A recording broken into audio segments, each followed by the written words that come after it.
अस्सलाम वालेकुम, आप देख रहे हैं डॉन न्यूज़। मैं मेज़बान अब्दुल गफ्फार पुराब रिप्ले के एक और एपिसोड के साथ। आईसीसी वर्ल्ड टी20 के अंदर आज दूसरा रोज़ और जो मैच खेला जा रहा है नेदरलैंड आयरलैंड का, इसके हवाले से बात करेंगे। कल स्कॉटलैंड ने बांग्लादेश को अपसेट शिकस्त दी और साथ साथ पाकिस्तान ने वेस्ट इंडीज़ को 130 रन 7 विकेटों के नुकसान पर रिस्ट्रिक्ट किया है। इस वर्ल्ड कप की जो पिचेज हैं इनको देख के कुछ डर भी लग रहा है कि हर टीम कंपेटिटिव है, कोई टीम आसान नहीं है और कोई भी टीम किसी टीम को टफ टाइम दे सकती है। इसी पूरी सूरत हाल पे बात करेंगे। पिचेस का बिहेवियर हो, ग्रुप के मैचेस हो, इसी तरह जो एक क्वालिफिकेशन प्रोसेस है और फिर प्रोडिक्शन भी। तो हमारे साथ मौजूद हैं किसी तारुफ की मोहताज नहीं, ज़ैनब अब्बास इस वक्त हमें लाहौर से ज्वाइन करी। ज़ैनब, बहुत बहुत शुक्रिया ज्वाइन करने के लिए। एक चीज़ तो समझ में आ गई, इस वर्ल्ड टी20 के अंदर बेशक पिचेस स्लो हैं लेकिन रिजल्ट्स बड़े इंटरेस्टिंग हो सकते हैं और स्कॉटलैंड ने करके दिखा दिया। So a very exciting world cup on the hands. बिल्कुल बिल्कुल गफार, आई थिंक अगर आप देखें जो अभी मैचेस हुए हैं इसमें 2-3 चीज़ें तो वाज़ह हो गई हैं। एक तो ये कि जो यूएई कंडीशंस अभी तक जो हमने देखी हैं वो थोड़ी सी ऑन द स्लोअर साइड हैं। ऑब्वियसली मैच जो है ओमान में हुआ, अल अमीरात उनका जो स्टेडियम है, फिर उसके बाद अभी जो पाकिस्तान वेस्ट इंडीज़ का मैच चल रहा है वो भी एक लो स्कोरिंग गेम रही है। सो I am interested to see कि जो आगे के जो मैचेस हैं उसमें किस किस्म की पिचेस होती हैं। क्या हम ज्यादा स्कोर देखेंगे? Will we see the 180s 190s? हो सकता है आपको वो स्कोर जो है शारजाह में नजर आए, क्योंकि आपको पता है कि शारजाह की विकेट जो है वो डिफरेंट होती है, वो जरा बैटिंग विकेट होती है, but Dubai and Abu Dhabi are on the other end. तो उस लिहाज से देखना पड़ेगा कि कंपेरेटिव टोटल क्या है। लेकिन ये जरूर है कि देखिए ये T20 फॉर्मेट है, इसकी सबसे जो ब्यूटी है वो यही है कि no one team has an edge. जो ऑन द डे अच्छा खेलेगा वो ही जीत सकता है। That's the beauty of the T20 format. So I am really looking forward to it. तो ज़ैनब, ऐसी विकेटें देखकर और फिर ऑब्वियसली हम चूंकि बहुत ज़्यादा फ्रीक्वेंट 200 प्लस टीम नहीं रहे, तो मुझे तो as a Pakistani fan I fancy Pakistan chances है, क्योंकि ये विकेटें पाकिस्तान के पास स्पिनर्स बहुत अच्छे हैं। इवन हफीज़, शेब मलिक जैसे हमारे पास जो एडिशनल स्पिनर्स हैं, we have very control on their bowling. और फिर इसके साथ साथ हमारी बैटिंग के अंदर बाबर रिजवान जैसे कन्वेंशनल क्लासिकल T20 प्लेयर्स मौजूद हैं जो कि मैच को लंबा करना जानते हैं। तो ज़ैनब, आई think Pakistan have a great chance of this pitches. बिल्कुल गफार, देखें अगर आप पाकिस्तान टीम को देखें तो हमारे पास जिस तरह आपने बाबर और रिजवान का कहा, उसके अलावा हफीज और मलिक भी हैं। ये वो प्लेयर्स हैं जो हुआ मोर ऑफ जिसे कहते हैं ना एक्यूमुलेटर्स कैटेगरी में आते हैं, जहाँ पे वो रोटेट करते हैं स्ट्राइक को, स्वीप अच्छी मार लेते हैं या स्पिनर्स को मलिक अच्छा खेल लेते हैं। यहाँ पे हिट मारना जो है, कल जो मैच अगर आपने देखा होगा जो स्कॉटलैंड, और अगर उसी तरह की पिच हुई तो वो मारना इतना आसान नहीं है, क्योंकि कोई पेस नहीं दे रहा आपको बॉल पे। ये कोई साउथ अफ्रीका या इंग्लैंड की कंडीशंस नहीं है जहाँ पे आपको बॉल पे बल्ले पे बॉल बहुत अच्छा आ रहा है, you can hit out and you can hit a few sixes. यहाँ पे थोड़ा सा प्रॉब्लम होगा और यहाँ पे जो ट्रिक है वही आप देख रहे हैं कि जितने भी बॉलर्स हैं वो स्लोअर वंस करा रहे हैं, विकेट स्लो है। तो इस लिहाज से आई थिंक पाकिस्तान के पास डेफिनेटली एडवांटेज है। बॉलिंग भी है, स्पिनर्स भी हैं, पेसर्स भी हैं और बैटिंग को भी हमारी सूट करती है ये कंडीशन। सो अब तो वही बात है कि प्रेशर जो है बेहतर कौन लेता है। जिस तरह इंडिया पाकिस्तान का मैच अगर हो गया वो तो है ही pressure, it's all about who handles the pressure better. So ये चीजें हैं, ये जरा देखनी पड़ेंगी, बट यस पाकिस्तान की team is suited to these conditions मेरे ख्याल से। बिल्कुल। और साथ साथ ज़ैनब, आज के पाकिस्तान की बॉलिंग देखकर हमें ऑब्वियसली एक चीज़ नज़र आ रही थी कि इन पिचेस पर इमाद वसीम को हम इस्तेमाल करेंगे और ऐसा ही हुआ। वो दूसरा ओवर करने आए, बड़ी टाइट बॉलिंग की, उन्होंने बुनियाद रखी, वेस्ट इंडीज़ के बैट्समैनों को बिल्कुल खुलकर खेलने का मौका नहीं दिया। So pretty much I think Pakistan bowling plan revealed के हम स्पिनर्स के साथ ही जाएंगे और जो एक हमारी स्ट्रेटजी है वो आज हमें दिखाई दी। गफार, पाकिस्तान के पास स्पिन ऑप्शंस काफ़ी हैं। हफीज हो गए, इमाद हो गया, शादाब हो गया, या फिर नवाज भी हैं स्क्वाड में। मेरा मतलब ये है कि they all different kind off spinners. And Hafeez की भी अगर आप देखेंगे तो इकोनॉमी आज 4 की थी, वो बिल्कुल he doesn't give many runs away. Left handers को वो हमेशा आउट करते हैं, उनका एंगल ऐसा आता है कि मुश्किल होता है उनको खेलना। और उसके अलावा इमाद को जो हम हमेशा से कहते आ रहे हैं कि जो उनका best utilization as a bowler is in the power play. तो उनको नए बॉल जब दिया जाता है तो नए बॉल के साथ वो काफ़ी उनको डिफिकल्ट होता है मारना, स्पेशली इन दीज कंडीशन जो थोड़ी सी स्लो हैं और इतना आसान नहीं है बैटिंग करनी. सो ये स्पिन ऑप्शंस भी अच्छे हैं. आई थिंक इट्स मेरे ख्याल से एक अच्छी कॉम्बिनेशन रहेगी अगर आप शाहीन और इमाद से ओपन करोगे, बिकॉज इमाद का फिर बीच में यूटिलाइजेशन जो है उसकी सेंस मेरा नहीं ख्याल है बनती. वो नए बॉल के साथ मेरे हिसाब से बेहतर है. एक और चीज़ बड़ी इंटरेस्टिंग है, वो ये है कि सकलैन मुश्ताक शायद उनको 3 महीने पहले खुद अंदाज़ा भी नहीं था कि वो इस टाइम दुबई में बैठे होंगे, पर वो पाकिस्तान टीम के हेड कोच बनकर इस वक्त तमाम चीज़ों को लीड करें. He is a modern great, true modern great, जो कि ऑफ स्पिनर की ऐसे से बात कर लें, समझते हैं चीज़ों को. 2019 वर्ल्ड कप में इंग्लैंड के ड्रेसिंग रूम में थे when they lifted the trophy. अच्छा, फिर वर्नन फिलेंडर और फिर मैथ्यू हेडन ने कल ज्वाइन किया. मैथ्यू हेडन समवन जिन्होंने पूरी IPL देखी है, बहुत डीपली उन चीज़ों को समझ चुके होंगे.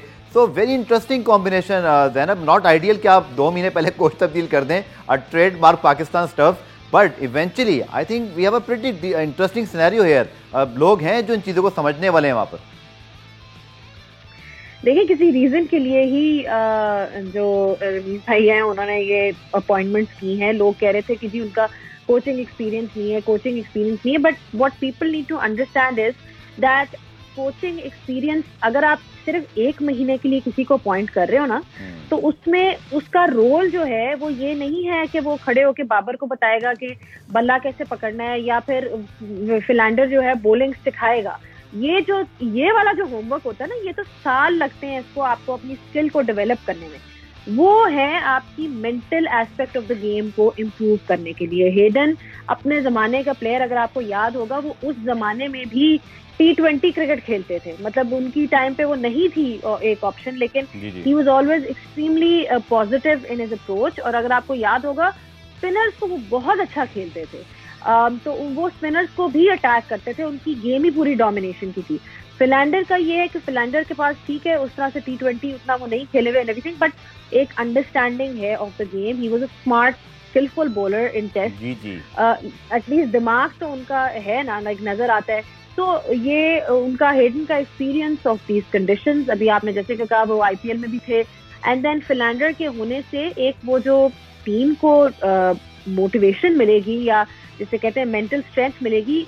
बड़े टूर्नामेंट को जीतने के लिए वो सबसे जरूरी होता है, मोमेंटम होना और आपकी जो मेंटल स्ट्रेंथ. क्रंच मोमेंट्स में जिस तरह हम देखते हैं, क्रंच मोमेंट्स में कभी कुछ कैच ड्रॉप हो जाता है बिल्कुल मुश्किल टाइम पे, या फिर क्रंच मोमेंट्स में पाकिस्तान की बैटिंग फेल करती है, उस तरह से डोमिनेट नहीं कर सकती. उन चीजों पे अगर वो कर सकते हैं पाकिस्तान टीम को अपलिफ्ट, तो मेरा ख्याल से they have done their job.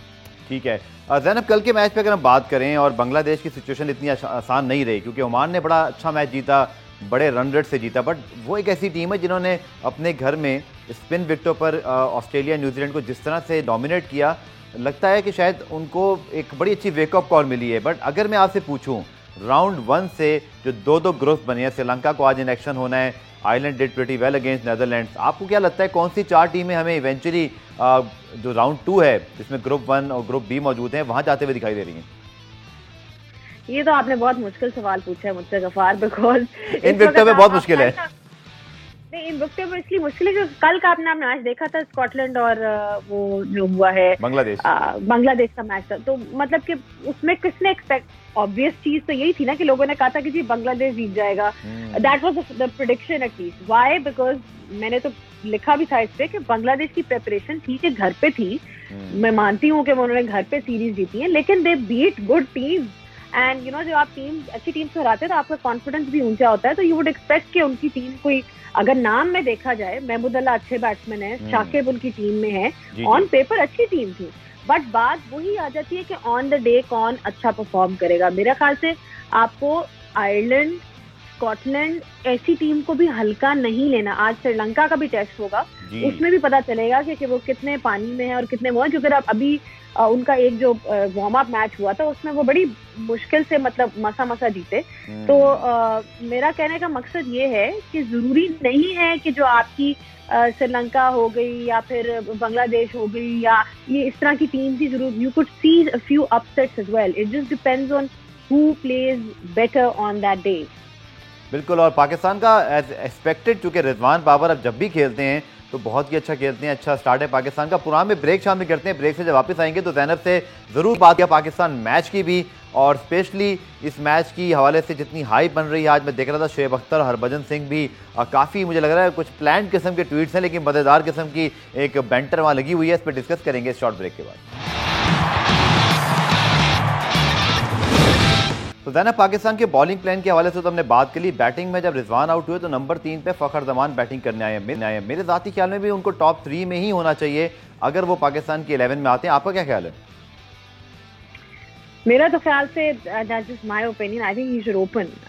I don't think कि ऐसा होगा, बिकॉज जो बाबर से भी जिस सवाल किए गए थे, आप देखा ही होगा, पूछा गया था about their strategy in the world cup, तो दे सेड कि मेरी और रिजवान की एक अच्छी कॉम्बिनेशन है एट द टॉप, इसलिए हम उसको नहीं छेड़ेंगे।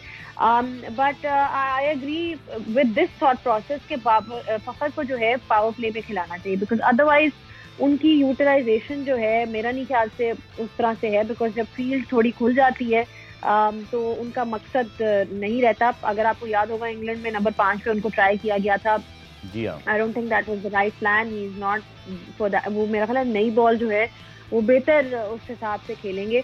ऑब्वियसली 1 डाउन आए हैं and that's an experimentation, let's see कि वो एक्सपेरिमेंटेशन कैसी जाती है। बट पर्सनली तो आई वुड वांट कि वो रिजवान या बाबर में से एक के साथ ओपन करें और 1 डाउन इन्हीं दोनों में से एक आए, जस्ट सो दैट वो जो हमारे पावर प्ले के जो 6 ओवर है वो अच्छी तरह से यूटिलाइज हो सकें, because that is best chance over there. Otherwise वो थोड़े मेरा ख्याल है थोड़े से ज़ाया हो जाते हैं मैच के हिसाब से। बिल्कुल ठीक, क्योंकि टॉप 3 में अगर कहीं वो स्पेशली बैटिंग कर रहे हो, या फिर अगर हम बात करें पहले 6 ओवर में। अब ये भी देखना होगा ज़ैनब कि आज के मैच का हमें यही फ़ायदा है, मैं ये तो नहीं कहूँगा बहुत सारी विकेटें गिर जाएं, Pakistan should play well, but हमें अंदाज़ा हो जाएगा कि अब नंबर 4, नंबर 5, नंबर 6, क्योंकि ये दोनों मैचेस ही हमें मिले हैं। ऑब्वियसली अगर पिछले 12 मैचेस में सिर्फ एक ही मैच खेल सके, 10-11 मैचेस ज़ाया हो गए। सो आज के मैच में हमें बड़ा अंदाज़ा हो जाएगा हम सबको भी ज़ैनब, जो हम गेस कर रहे हैं कि कौन कहाँ खेलेगा। तो वेरी इंटरेस्टिंग कि पाकिस्तान अब यहाँ से आगे किस किस को कहाँ खिलाता है। नहीं, यही कॉम्बिनेशन जो है ये सबसे यही मकसद था, जो टूर्स होने थे जो कैंसिल हो गए, कि उसमें आप कॉम्बिनेशन ट्राई करें और देखें कि क्या चीज़। उस वक्त तो ये भी सुनने में आ रहा था कि शायद अब तो सुहेब मकसूद नहीं है स्क्वाड में, उस वक्त सुनने में आया था शायद उनसे ओपन भी कराएं, ये भी एक थ्योरी चल रही थी कि शायद टेस्ट करने के लिए उनसे ओपन कराया जाए। बट ऑब्वियसली अब आपके स्क्वाड में हैदर अली भी हैं, फिर आपके पास हफीज हो गए, एंड इस तरह से तो it will be interesting to see कि वो पोजीशनिंग कैसे बनती है।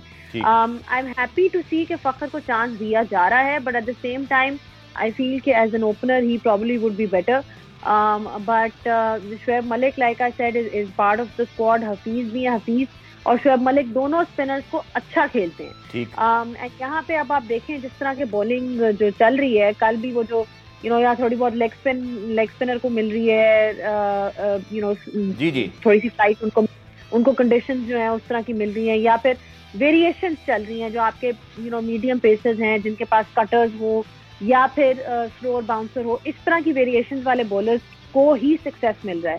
तो पाकिस्तान के पास अच्छी कॉम्बिनेशन है नीचे भी, एंड आई थिंक ऊपर भी अच्छी कॉम्बिनेशन। ठीक है, इस पे बात करते हैं जो कि एक्सपीरियंस वाकई, जैसे ज़ैनब आप कह रही हैं, जो कि हफीज और शोएब का एक्सपीरियंस बहुत है, और पाकिस्तान वाकई इन विकेटों को देखकर मुझे तो लग रहा है पाकिस्तान ने अच्छी खासी टीम बाद में 4 चेंजेस करके बना लिए। पुराने ब्रेक शामिल करते हैं, ब्रेक से वापस आकर ज़ैनब से पाकिस्तान के ग्रुप के हवाले से और पाकिस्तान इंडिया मैच पर तफसीली बात करेंगे शॉर्ट ब्रेक के बाद।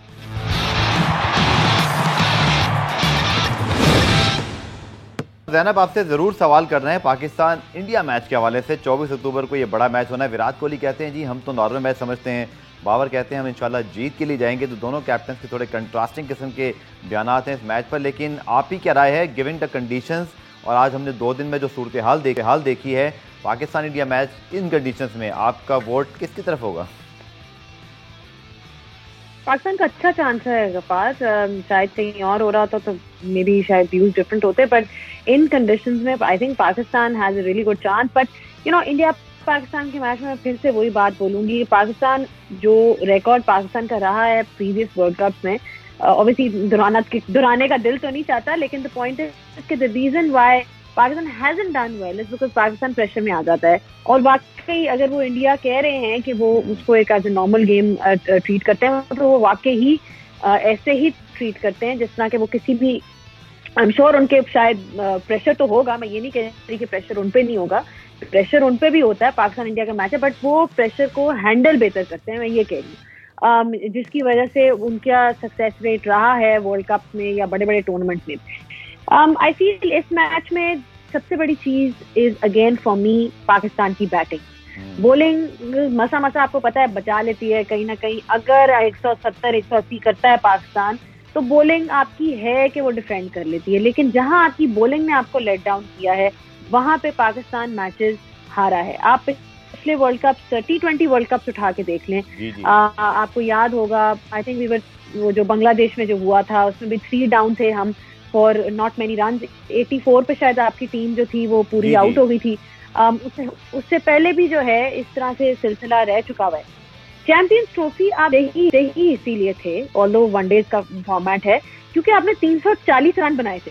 सो I mean you have to understand that against a team like India, चाहे जैसी भी कंडीशन हो, टोटल आपका कंपेटिटिव होना जरूरी होगा। अगर आप बैटिंग फर्स्ट कर रहे हैं, you need to have enough runs on the board, and अगर नहीं भी आप बैटिंग फर्स्ट कर रहे, अगर आप अच्छी बॉलिंग, जरा मुनासिब बॉलिंग करके उनको एक रीजनेबल टारगेट में रिस्ट्रिक्ट भी कर देते हैं, फिर भी आपको बैटिंग अच्छी करनी पड़ेगी, क्योंकि चेजिंग का आपको पता है पाकिस्तान टीम प्रेशर लेती है, ऊपर से 1-2 विकेटें गिर जाए तो एकदम से थरथरी बन जाती है पूरी कैंप में। So it's about handling pressure and it's about scoring run. These 2 things are the most important, at least according to me. तो ज़ैनब, आपकी बातों से मुझे सुनकर अंदाज़ा हो रहा है कि आप ये कहना चाह रही हैं कि ये एक अच्छा मौका है पाकिस्तान के पास, अच्छा मौका, ये जबरदस्त मौका है ज़फ़ार, इससे बेहतर आपके पास मौका क्या ही, वो मौका कहते रहते हैं, तो यही मौका है आपका। एग्जैक्टली। वैसे हरभजन सिंह की बात में बहुत सारे लोगों ने क्लियर की, उन्होंने रीट्वीट भी किया कि जो मैं तो शेब अख्तर से मजाक कर रहा था, वो कहते हैं जी मैच खेलो ही नहीं और मैच ऐसे ही दे दे। तो खैर ये तो खैर हरभजन सिंह क्योंकि प्रॉपरली मीडिया में है, बट चलिए अगर हम बात करते हैं एक टेक्निकल एस्पेक्ट पर, उनकी बॉलिंग में स्पेशली जो डेथ बॉलिंग है, हमने देखा कि Bumrah one of the best in the world. So ये एक चीज़ है, इसको मैच करना पड़ेगा। It's very early to actually raise the concern, but आज पोलार्ड ने आखिरी ओवर में 5 चौके लगा दिए हारिस रऊफ को, तो ये भी एक एरिया है जहां पाकिस्तान के मुकाबले में भारत को बड़ा क्लियर एज है। They have a strong bowling attack, जिनकी डेप्थ भी बॉलिंग भी बहुत अच्छी होती है। डेथ बॉलिंग वैसे नॉर्मली अगर आप देखें, हारिस नॉर्मली डेथ बॉलिंग उनकी बेहतर होती है। उनके पहले 2 ओवरों से वो जो अपने आखिरी 2 ओवर कराते हैं उसमें उनका रिकॉर्ड भी बेहतर है और वो बेहतर बॉलिंग कराते हैं, क्योंकि थोड़ा सा हल्का सा पुराना हो गया होता है, and he has better control over it than with relatively new ball. तो डेथ बॉलिंग जो है वो एक्सट्रीमली इंपॉर्टेंट है। इंडिया के पास काफी ऑप्शंस भी हैं बॉलिंग में, बुमराह के अलावा आप ये मत भूलें कि उनके पास भुवनेश्वर कुमार भी है, उनके पास शामी जैसा बॉलर भी है, और उनके पास शार्दुल ठाकुर भी है। शार्दुल ठाकुर एक प्रॉपर ऑलराउंडर मैं उनको समझती हूँ, बैटिंग भी कर लेते हैं, बॉलिंग भी जो है अच्छी करा लेते हैं, स्लोअर वंस अच्छी हैं। सो उनके पास भी वो सारे वेपन्स हैं। फिर उनकी स्पिनर्स तो आपने देख ही लिए, चाहे वो राहुल चहर हो गए या फिर अश्विन हो गए या जडेजा हो गए, you know they have that variety as well. So I think कि दोनों टीम्स के पास रिसोर्सेज बहुत अच्छी हैं, और डेथ बॉलिंग वाकई आज आपने 20 रन 4 चौके पड़ गए, लेकिन आई थिंक नॉर्मली देखा जाए तो हारिस रऊफ मेरे हिसाब से डेथ बॉलिंग के उस एंड पे ज्यादा बेहतर बॉलिंग करते हैं बनिस्बत वो। आज उनका शायद ऑफ डे हुआ होगा, but generally he balls better with the old ball. ठीक है, अब बताना प्रेडिक्शन कह लीजिए या मैं कहूँ कि आप अपने एनालिसिस दे दें। तो राउंड 1 में जनाब ग्रुप ए के जो 4 टीमें, श्रीलंका, आयरलैंड ऑब्वियस दिखाई दे रहा है कि नेदरलैंड का भी एक प्रेजेंस मौजूद है, नमीबिया है। तो ग्रुप ए से आप समझती हैं कि श्रीलंका, आयरलैंड प्रोसीड करेंगे? या आई मीन आई गेस अगर आपने वो ऑब्वियस नेम्स मुझसे उगलवाने हैं तो ठीक है, शायद वो फिर ऑब्वियस नेम्स तो वही होंगे। लेकिन मैंने आपको पहले भी कहा है कि मैं श्योरिटी के साथ वो इसलिए नहीं कहूंगी क्योंकि कल का मैच देखने के बाद काफी आंखें खुल गई है कि you know you can't really predict going into that. But I think मेरे ख्याल से पाकिस्तान, हमें ये नहीं देखना चाहिए कौन आएगा, पाकिस्तान को अपनी परफॉर्मेंस पे फोकस करना चाहिए। पाकिस्तान के मैचेस आसान नहीं है क्योंकि इंडिया की इतनी डिस्कशन हो रही है इंडिया के मैच के बारे में। Nobody is talking about Afghanistan. I know people have looked at them, but जो स्पिनर्स उनके पास हैं, कहाँ राशिद खान, नबी, मुजीबुर रहमान, कैस अहमद, नूर अहमद, भरे हुए हैं और इन सबको हम देख चुके हुए हैं PSL में। So we know that they are extremely difficult to play और इन कंडीशंस पे वो और भी मुश्किल होंगे। सो पाकिस्तान कोई भी मैच लाइटली नहीं ले सकता। इंडिया के मैच के ऊपर बहुत हाइप है, but I think Pakistan can not take any match lightly because they are up against reasonably good teams, I would say. ठीक है, सुपर 12 के बारे में आपसे बात करने से पहले ग्रुप बी में बांग्लादेश को ऑब्वियसली एक सेटबैक जरूर हुआ, बट स्कॉटलैंड के अलावा पापुआ न्यू गिनी, ओमान की टीमें मौजूद हैं। डू यू थिंक कि बांग्लादेश इज गुड इनफ कि वो एक कमबैक करेंगे? और सुपर 12 के हवाले से तो लोग उनकी बात कर रहे थे, लेकिन अभी तो खैर उनको ग्रुप बी से पहले निकलना पड़ेगा। So group B is become very interesting. Zainab, उनको निकलना पड़ेगा and I would like to imagine कि ये एक वन ऑफ उनका मैच खराब हुआ था, बिकॉज आई स्टिल फील कि उनकी टीम पेपर पे बुरी नहीं है। कल जो हमने देखा था, ठीक है स्कॉटलैंड बहुत अच्छा खेला, they still have a very good team. Like team उनके नाम आप देख लें, चाहे महमूदुल्लाह, शायद वो तमीम इकबाल को I feel they are missing Tamim Iqbal, क्योंकि तमीम इकबाल एक ऐसे प्लेयर हैं जो कि उनको ऊपर से बड़े अच्छे रन्स भी देते थे एंड यू नो एक अच्छा स्टार्ट उनको उसकी तरह से मिलता था। बट अदरवाइज अगर ये सौम्या हो गया या महमूदुल्लाह हो गया, शाकिब हो गए, यू नो मुशफिकुर रहीम हो गए, they have the resources in their batting lineup as well as their bowling lineup. It's just के off day तो किसी का भी हो सकता है, like I said. So I would like to still believe that they still have a chance. अभी वो बाकी मैचेस जीते हैं तो क्यों नहीं हो सकता उनका चांस? बिल्कुल। अगर मैच मुझसे अगर आप पूछें तो पाकिस्तान इंडिया का जो पहला ही मैच इतना मुश्किल है, तो बांग्लादेश के लिए आई थिंक वो बुरी सिचुएशन नहीं कि वेकअप कॉल जल्दी मिल गई, अपनी चीज़ों को बेहतर करने का भी उनको मौका मिला। चलिए जल्दी से बात करते हैं ग्रुप 1। ज़ैनब, अब इसमें भी बड़ा इंटरेस्टिंग है कि England, Australia, South Africa, West Indies सब ही एक ग्रुप में आ गए हैं। और यहाँ से अगर हम विनर ग्रुप ए देखें तो ग्रुप ए से विनर हमें मोस्ट प्रॉब्ली अगर श्रीलंका मिलता है तो यहाँ पे एक एशियन टीम भी बहुत तगड़ी आ जाएगी। तो ग्रुप 1 से वेस्ट इंडीज 2 मरतबा, इंग्लैंड, ऑस्ट्रेलिया, तो बड़ी टफ सिचुएशन है, 2 टीमों को निकलना है, बहुत ही मुश्किल ग्रुप है ये भी, ग्रुप 1 जो है ये भी एग्जैक्टली जो जैसे आपने बात की, इंग्लैंड की टीम को तो आप किसी भी हाल में हल्का नहीं ले सकते, चाहे जो भी कंडीशंस हो। यू नो ठीक है वो इंग्लैंड की कंडीशंस नहीं है, it's not it's UAE whatever, but they still have a very strong batting lineup. कहाँ आप उनकी देखें बैटिंग लाइनअप कहाँ शुरू होती है, नीचे तक वो बैटिंग करते हैं। तो उनके पास हर किस्म के बैट्समैन हैं, उनके पास हर किस्म के प्लेयर्स हैं, छक्के मारने वाले प्लेयर्स हैं, लियम लिविंगस्टन जैसे, फिर बॉलर्स तो आपने देख ही लिए हैं कि उनके किस किस्म के हैं, उनके पास वेरिएशंस भी हैं।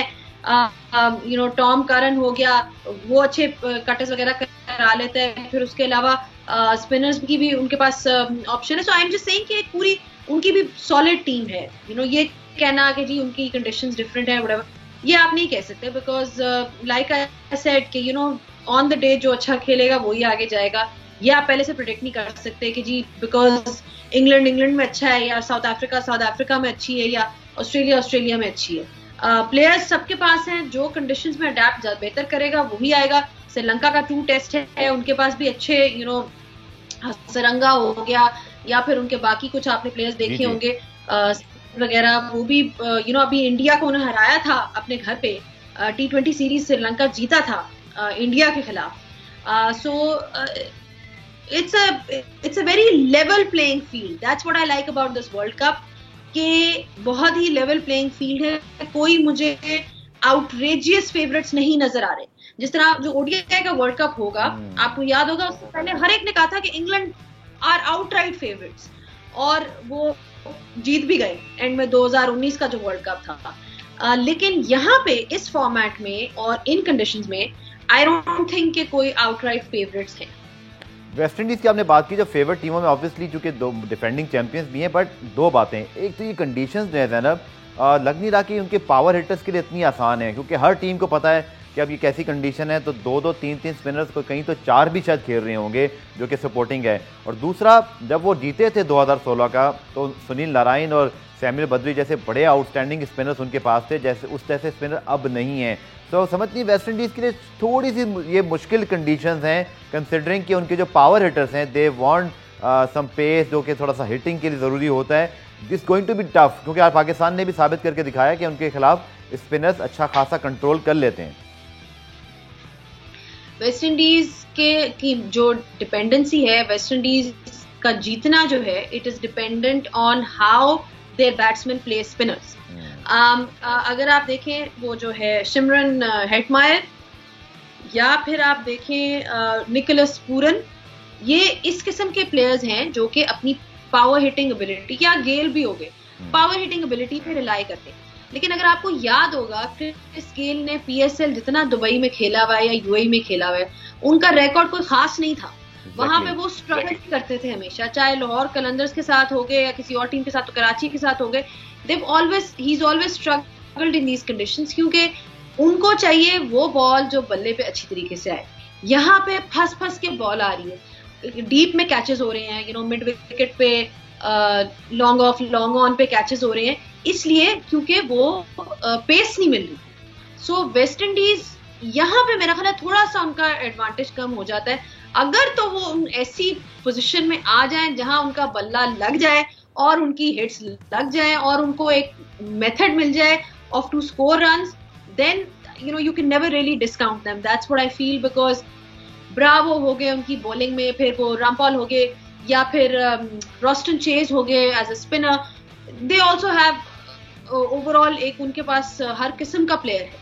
But again like I said, it really depends on how they play spinners in these conditions, क्योंकि यहाँ पे आउटराइट फ्लैट विकेट्स नहीं होंगी। शारजा में आपको मिले, शारजा के अलावा आपको मेरा नहीं ख्याल से इस कंप्लीटली बैट्समैन डोमिनेटिंग कंडीशंस मिलेंगी, अनलेस कि जी इनका प्लान है कि ये मेन मैचेस के लिए मुख्तलिफ किस्म की पिचेस यूज करें जहां पे 200 हो रहे हैं, फिर तो ऑब्वियसली इट्स डिफरेंट। बट अभी तक जो हमने देखा है उसमें ऐसा नहीं लगा।